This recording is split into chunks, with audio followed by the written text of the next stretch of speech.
On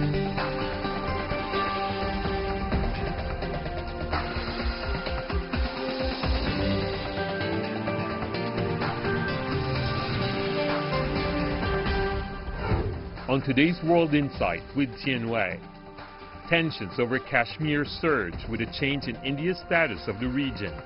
What can defuse the crisis? And beleaguered Hong Kong at a crossroad. When will it be back to business as usual?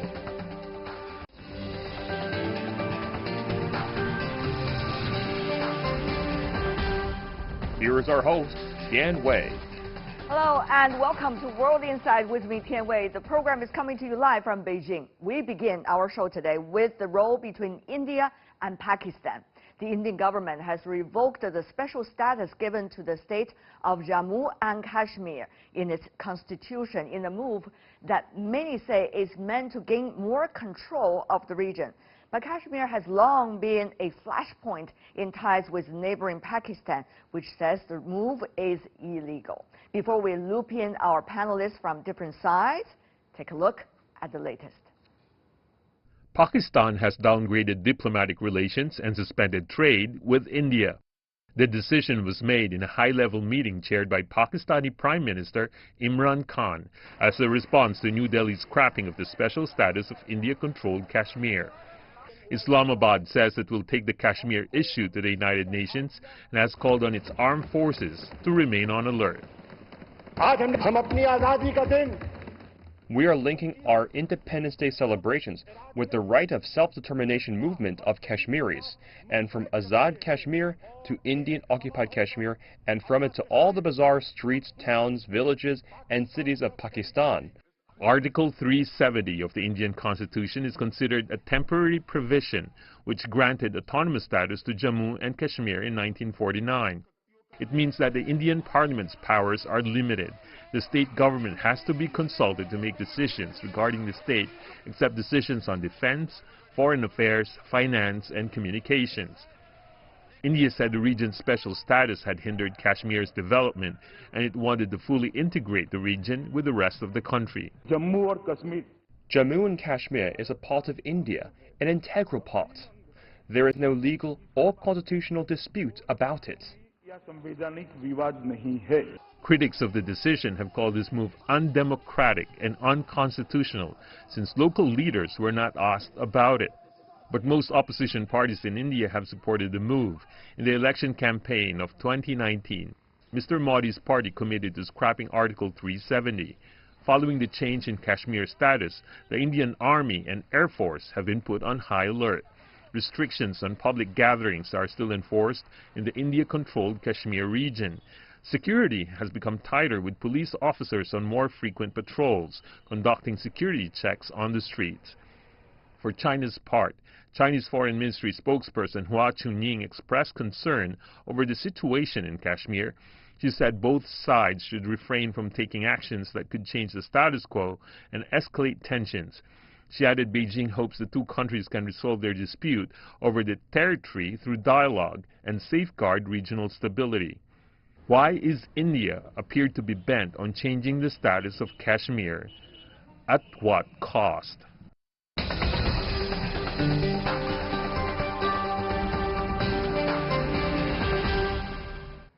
So where is the crisis heading for? Let's turn to our panelists. In Islamabad, Pakistan, we invited Sultan Ali, a defense and security analyst who's also a former Pakistani Air Force Group captain. And also in Beijing, we have Rong Ying, the Vice President of China Institute of International Studies. Later, we are going to talk on the phone to an Indian scholar as well. Let me ask you first, Mr. Ali, about what do you make of the timing of this change from the Indian side? Do you think the downgrading of diplomatic ties between the two countries now is the best way to solve the problem? Is it? No, it is not.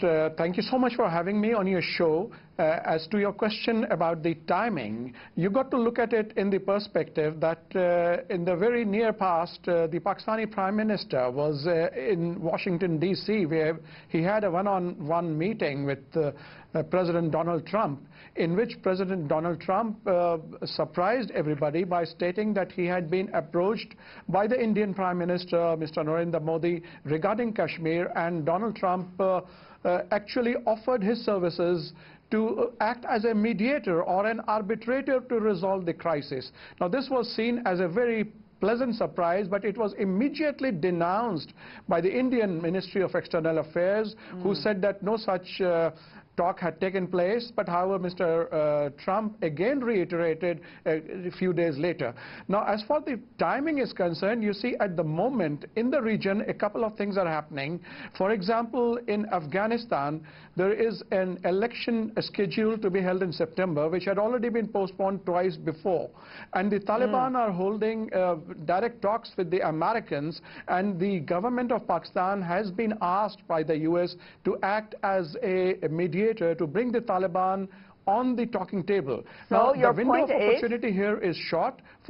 So your point is, sir? My point is that that the talks in Afghanistan is very important. Secondly, there is a crisis brewing up between the United States and Iran, in which Pakistan is expected to play a role, and India was taken on the back foot. Although Mr. Modi had promised his constituencies that he is going to downgrade the status of Kashmir, but he acted in a hurry because he thought that Pakistan was gaining the upper hand as far as relations with America were concerned, as far as Pakistan's importance in trying to bring about peace in Afghanistan is concerned, and India was feeling left out of the whole process because China, Russia, the USA and Pakistan were in the forefront of getting peace into Afghanistan. It seems that you are suggesting it's very tactical from the Indian side to do what it is doing right now regarding Kashmir. Let me go to you, Mr. Rong. You've been following the latest development in Asia for quite some time. What do you make of the timing now? I mean, after every political decision, there are usually quite sufficient reasons. Indeed, I think there are a lot of speculations about the timing, which is of India's decision to put sort of to implement. Actually, it's a long-term kind of a pledge. It's a part of the. It's actually a major part of the political platform or manifesto of the BJP, Hindu Nationalist Party, and but they've been there for a long time. I mean, why this time? Why in such a hurry? And I think to some extent I share in Pakistan panelists sort of explanation about this. But I would add possibly one more point is that the political sort of factor for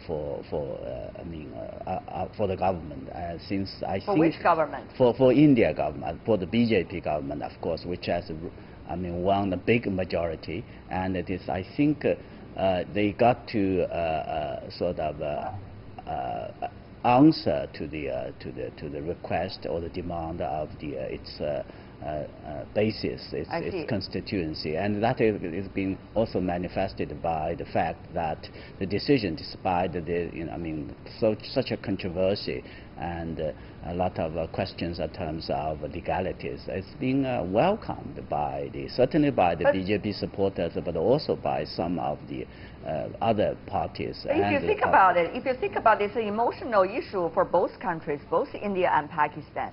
So if the government takes actions that would appeal to nationalism in any of these two countries, there would be very strong reaction, and probably in a positive quote-unquote way in either of the two countries. So Mr. Hali, now for Pakistan, what can you do? Well, to start with, I must reiterate that Kashmir is a very emotional issue. In Pakistan, we may have, a political divide amongst various parties. But on one aspect, every Pakistani is united, and that is the future of Kashmir, because Kashmir, unfortunately, is an unfinished agenda of the 1947 partition. And India and Pakistan went to war in 1947 and 48, and the United Nations declared it as a disputed territory, and according to its resolution, the Kashmir issue is to be resolved by having a plebiscite in which the people of Kashmir will decide. Now, coming to your question, what can Pakistan do? One, India has taken a unilateral decision. This was supposed to be a bilateral issue. Beyond the United States resolution in 1972, the Pakistani then Prime Minister Zulfikar Ali Bhutto and then Indian Prime Minister Mrs. Indira Gandhi, they signed a Shimla agreement according to which it was decided that this is a bilateral issue. Now, if India takes a unilateral decision, not even consulting the leaders or the people of Kashmir, and decides to amalgamate Kashmir with itself, I think it has created a serious problem. Now, what are the options open for Pakistan? Pakistan is going for a diplomatic solution. It has decided to call upon its friends, specifically Beijing, and it has already talked to Turkey and to Malaysia and to Saudi Arabia, but it is going to take up the matter with the United Nations Security Council, because they are the ones who are most affected, because their resolutions have been torn to shreds. And we have a case that how can a bilateral issue be decided unilaterally? So we will pursue the diplomatic course first, because we also want to give some space and time to our Indian guests just to be fair in this discussion. Thank you very much, Mr. Hali. Let me now go to our Indian guest on the phone, MD Nalapat, UNESCO Peace Chair, joining us from New Delhi. Professor Nalapat, it's wonderful to hear your voice. Let me ask you directly to respond to your Pakistani colleague. Well, you know, Pakistan was created on the basis of what is called the two-nation theory, that Hindus and Muslims are from different planets, different types of human beings, and they can never live together in peace. We don't believe that in India. There are 4 million Muslims in Kashmir. There are 168 million other Muslims in different parts of India, and this is to be compared with Pakistan, where the proportion of Hindus has gone down from around 40% to about 1%. So Pakistan believes that Hindus and Muslims cannot live together, and frankly that is the basis of Article 370, which many people in India believe was a big mistake. All that has been done is to remove that, and to remove the feeling. Now, supposing you say that Muslims have to be separated and nobody else can come into an area where Muslims are a majority, then we will ask our American and European friends. There are places in Europe and America where there's Muslim majority. Let them have Professor Nalapat, I do not want to interrupt your answer, but there is one important thing that you haven't responded, which is why now, after all, you heard your Pakistani colleague back in several administrations earlier, there were already agreements signed by both sides agreeing that it is a bilateral issue. And now what Pakistanis see as unilateral approach by India certainly creates the problem. So if what your argument is correct, that argument could be viable in any time of this dispute, starting from the very beginning until today. So why is it now, particularly why, even after decades, both sides agree it is a problem bilaterally that needs to be resolved? Well, the only bilateral resolution is the question of borders and boundaries. And Pakistan, for example, is doing an enormous amount of activity in the corner of Kashmir that it controls. I'm sure you know that a lot of activity is taking place in that particular location, and India has not really said very much. This is something that has taken place inside the territory of Kashmir, which is controlled by India. It is not a border issue at all, and therefore it is certainly not a bilateral issue. As for why now, Prime Minister Modi has just come back with a very big election victory, and therefore he feels strong enough to ensure that justice is done by removing this two-nation theory, this theory that Hindus and Muslims can never live in peace with each other. I again repeat, we have 4 million Muslims in Kashmir and 170 million Muslims in the rest of India. Okay, got your point, sir.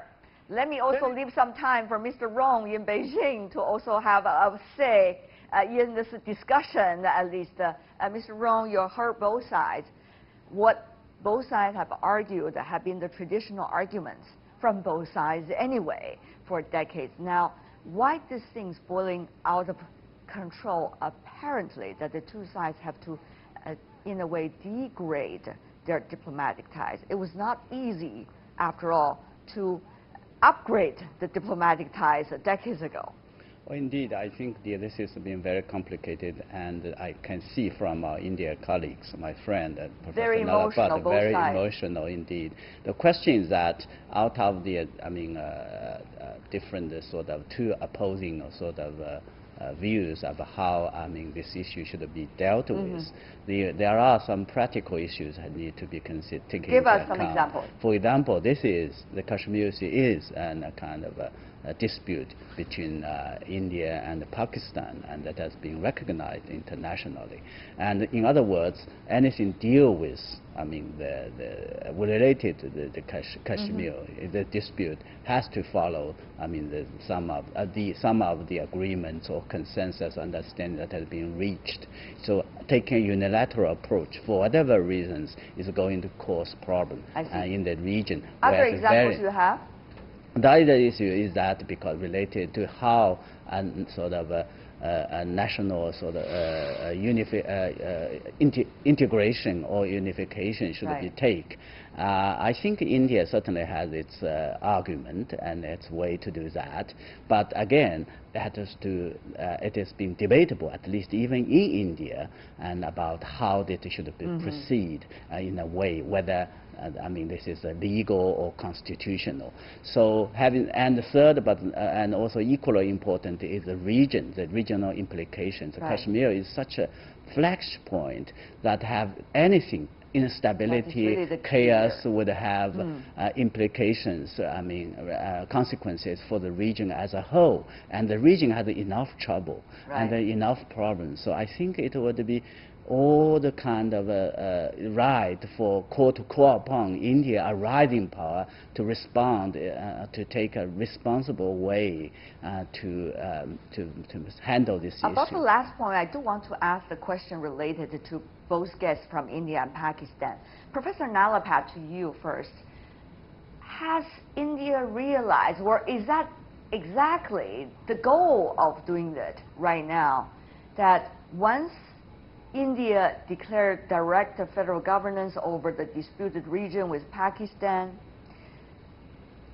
India would be vulnerable in a way. Pakistan would also be vulnerable in a way to a third party or other parties' influence at the time of dramatic geopolitical changes in the region. Professor Nalapat, do you think India has thought about that, particularly about its immediate future?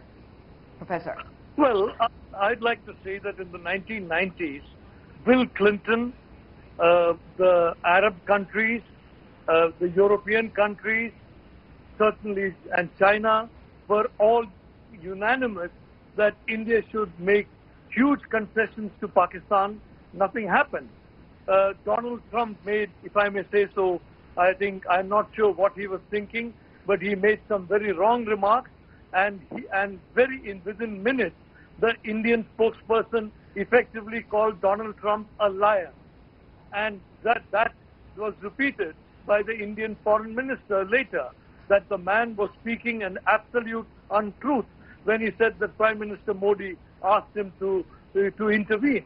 There's absolutely not. The point is, we are a country of 1.26 billion people, and I can assure you, we are very confident that no amount of pressure is going to work. And I can also tell you that any country that tries to put pressure will not be regarded as a friend of India. And after that, normal relations, whether people to people or cultural or commercial, will be affected. So we well, are quite Professor all Nalapat, our good friends. as you may know, what you're saying right now are very harsh words. At the time of dramatic change, those harsh words really has a lot of weight.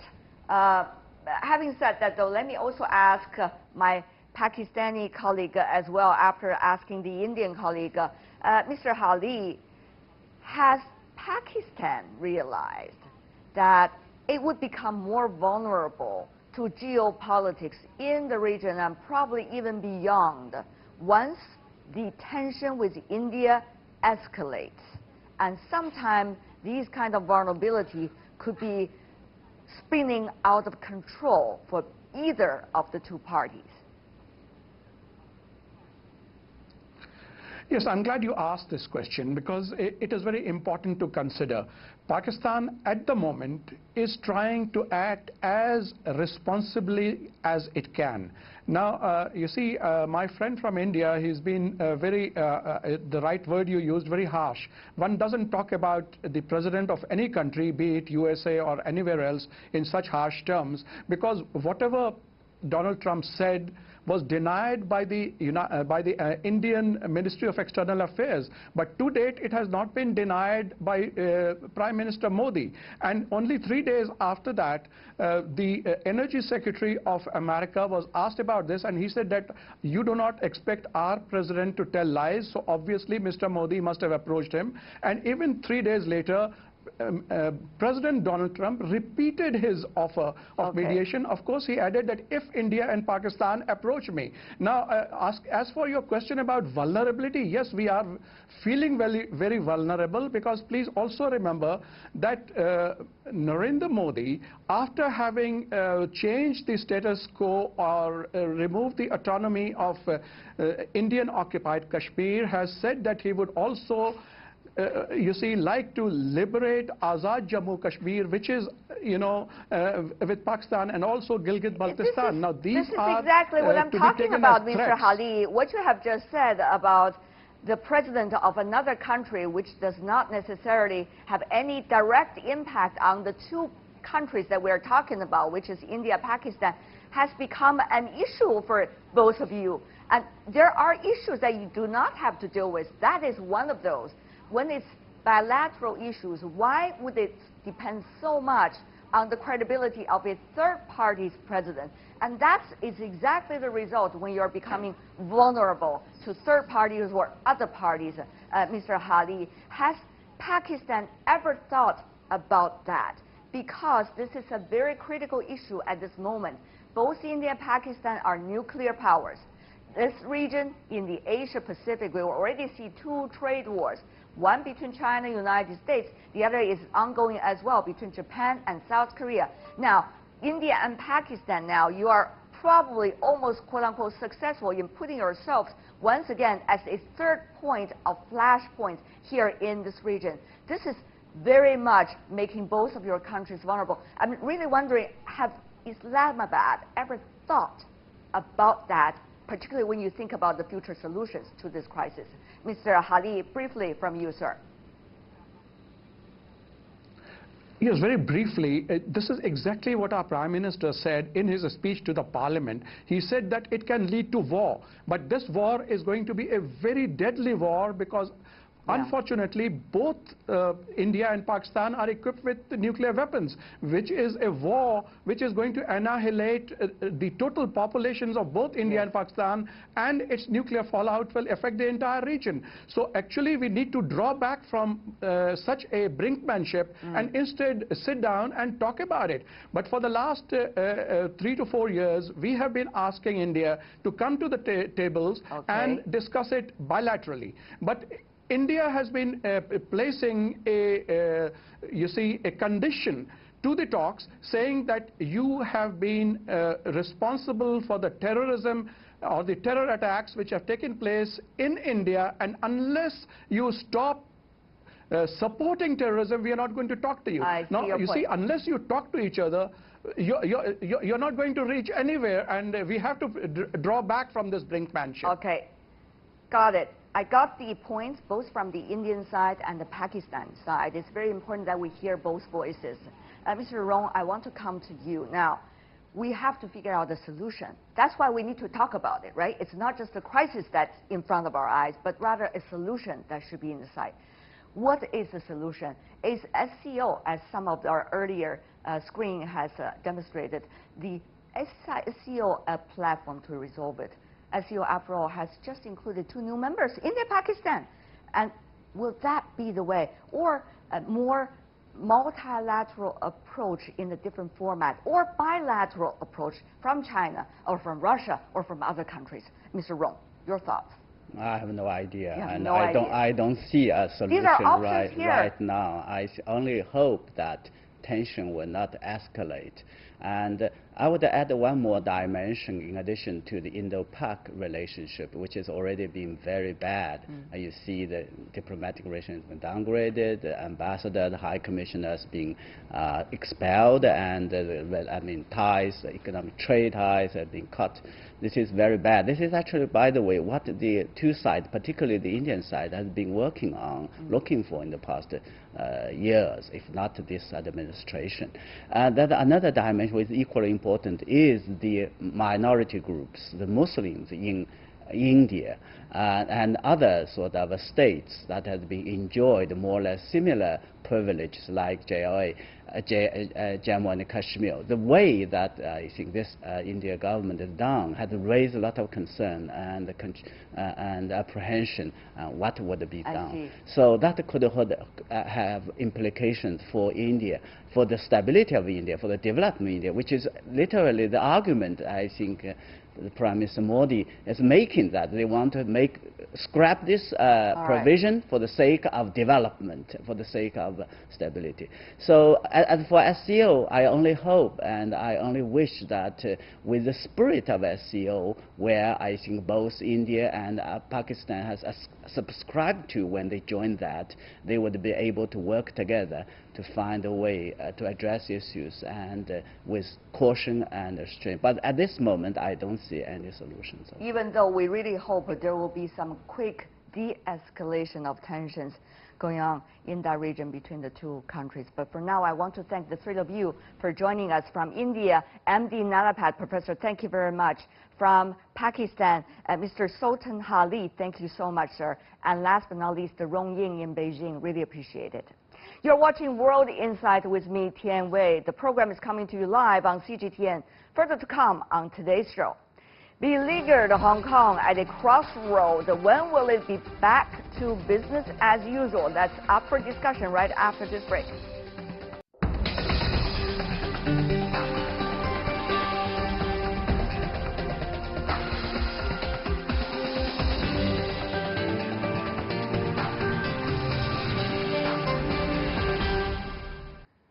Welcome back.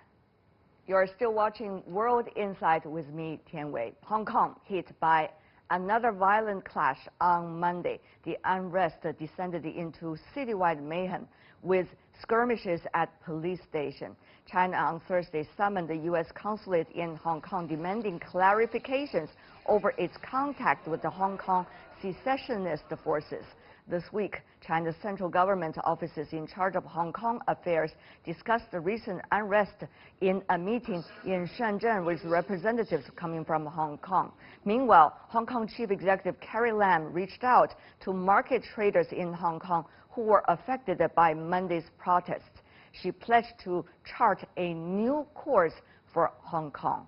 From the outside looking in, how do foreigners that are looking at the latest situation in Hong Kong perceive what's going on over there? I'm joined here by an American living in Beijing, Nathan Rich, a technical executive from California, and also has been making political commentary videos online and quite have some followers here in China and beyond. Nathan, welcome to our program. Thanks for having me. I know you've been traveling back and forth between Beijing and Hong Kong on different frequencies. Tell me about your thought about Hong Kong now. So the situation that I can see is relatively dire, right? The stock market is down significantly. You know, there's violence. The reporting from the West about the situation is very skewed. You know, I've seen videos of people being pulled out of their cars and beaten on the streets. I've seen really horrific stuff. And so I think that, it's entering into a situation where it can get much worse. Now, I understand the State Department in Washington has already issued a travel warning to American citizens planning to go to Hong Kong. How would you respond as an American citizen about that? Well, I think that it's probably the right step. I mean, there's been protests in the actual airports themselves. Flights have been canceled. And the footage that I've seen, it makes me not want to go to Hong Kong, frankly. It seems dangerous. It seems very erratic. There's people with bombs, with Molotov cocktails, with knives and slingshots and, lasers that they're shooting into people's eyes. It just seems to me like things are starting to fall apart. There seems to be a lot of controversy going on about exactly what's the relationship between the police and also the protesters. Of course, among the protesters, there are many different categories of people. Nathan, when looking from outside, what do you make of these discussions and certainly debates, probably controversies? So I think that the police have been overall, pretty well restrained, believe it or not. When I look at the reporting that I see in the West, it's mostly about police shot tear gas or police did this, police did that. And I always wonder, why did they do that? And then I watch the video footage and I find out, oh, I see, they're responding to, people basically trashing a building, lighting fires, attacking people, even attacking the police with bricks and sticks and rocks. And so I think that, the police are in a tough situation because you don't want to be seen as using too much force, and yet you don't want to put yourself in danger, and you definitely can't let the city just fall into shambles. Now, when you're sitting here in CGTN, which is a news media based headquartered in Beijing, are you, many people would wonder, trying to do propaganda for China? No. I mean, there's a lot of things that I don't necessarily agree with, China about. There's, nothing's perfect. But my opinion is that overall, the current government of China is just improving things year after year after year, right? The GDP is going up, people's life expectancy, everything is getting better and better and better. And yet, when I look to some, sites on the West and some media companies, I get the opposite feeling. I get the feeling that, oh, everything's dark and gloomy and horrible and all these bad things are happening. And so I feel somewhat responsible for some of that, right? I come from that culture, I come from America, and I feel in some ways that people have been complacent and sort of let this get out of hand. And so what I want to do is try to correct some small piece of it. Having said that, though, what do you think will be the next step for Hong Kong as someone, just an observer, coming from certainly a very different culture and a very different country, particularly about the young people? The topics about young people actually is topic worldwide. So as a young member of a young generation yourself, I would say, what do you make of the discussions about the fate of the young people, the future of the young people? Yeah, that's definitely a big issue because, one of the things that people don't really realize or think about with Hong Kong is that when it became a British colony was during the Qing dynasty. And then when it came back... The last feudal dynasty of China, but that was hundreds of years ago. Exactly. And then when it finally came back to China was already the new China. And so they kind of, all the younger people in that entire generation, they must feel like they missed out on something. They missed out on the revolution, they missed out on the Civil War, or whatever developments happened that entire time. And so there's this sort of angst, and this is speculation, there's this sort of angst where they feel somewhat detached. And I think that the government probably already is, but needs to take a good look at how do we, move forward. This is them talking. How do we move forward with linking back up to the young people in Hong Kong? Nathan Rich, what a pleasure having you on our program. Thank you so much for helping us to understand different perspectives, and this time from you. Thank you. Thank you very much. And you're watching World Insight with me, Tian Wei. Stay with us. We'll continue our discussion about the latest situation in Hong Kong with the legal scholar right after this break.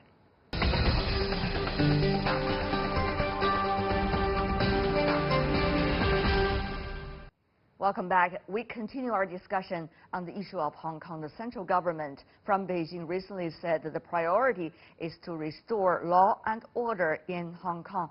What does that mean, and how might that be done? Let's hear from a legal scholar, Professor Liao Fan. He is an expert on Hong Kong's basic law. He is the Deputy Director of the Department of International Cooperation at the Chinese Academy of Social Sciences, also known as CAS. Sir, welcome to our program. Help me to understand right now. The Chief Executive, Carrie Lam, today, when visiting the traders in Hong Kong, she was saying to everybody that the next powers of suggestions coming from Hong Kong SAR government to the central authority is now in the process of soliciting public opinion. So to what extent the public will have their legal rights to provide their suggestions to the Hong Kong SAR government and eventually to the central government in Beijing?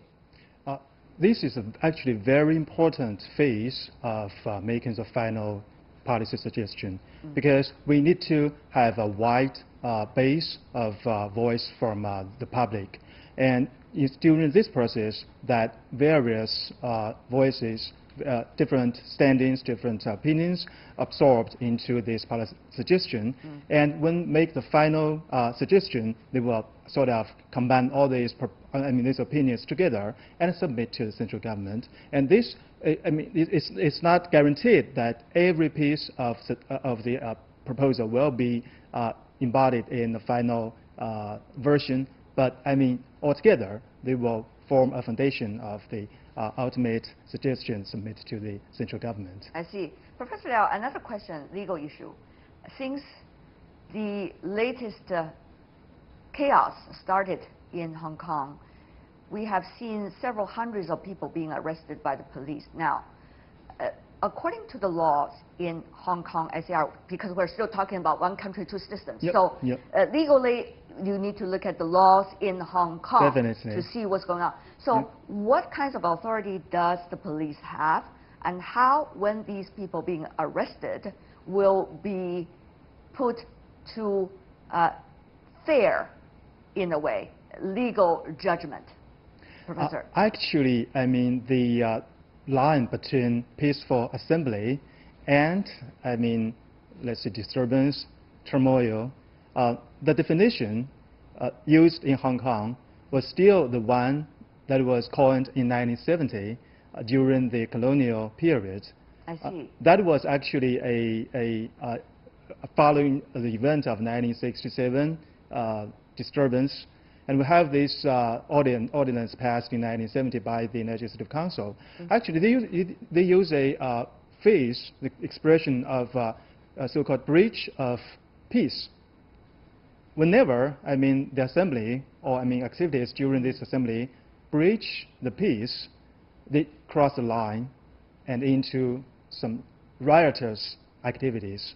But again, the specific situations will determine, will govern, whether a person during this process will cross the line. But anyway, if somebody throws the fire bombs to the police building, or even bite the fingers of the police, based on my understanding, he crosses the line. Okay, another important question. We have only probably 1 minute left, Professor Liao. That is, what exactly is the relationship between the Hong Kong SAR government and the central government when crisis arises in the Hong Kong SAR? Now, there were earlier suggestions and debates whether the People's Liberation Army should be sent in or not to calm down the situation. Of course, that's only a public debate. For now, Professor Liao, what do you think is the nature of relationship in this regard? In summary, Article 18 of Basic Law makes this very clear. Whenever there is such disturbance, Basic Law of Hong Kong SAR. That's what you're talking about. Okay. Whenever there is such disturbance that the Hong Kong SAR government cannot control, and this kind of disturbance actually threats the national security, the National People's Congress Standing Committee may declare a state of emergency, and the central government may, by issuing an order, decide that national laws that, usually don't apply to Hong Kong, can apply in this situation. I'm talking about like national security law or even criminal law in this situation.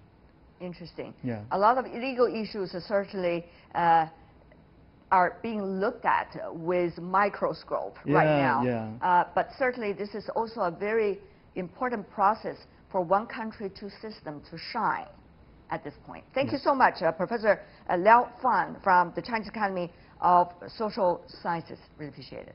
And that is all the time we have for today. If you'd like to see more, try to find us World Insight CGTN into your search engine or check out our YouTube channel. You can also follow us on Twitter, Facebook, and Sina Weibo. From me, Tian Wei, and everyone on the World Insight team, thanks for watching. Tune in again next time for more insights across China and around the world. Good night.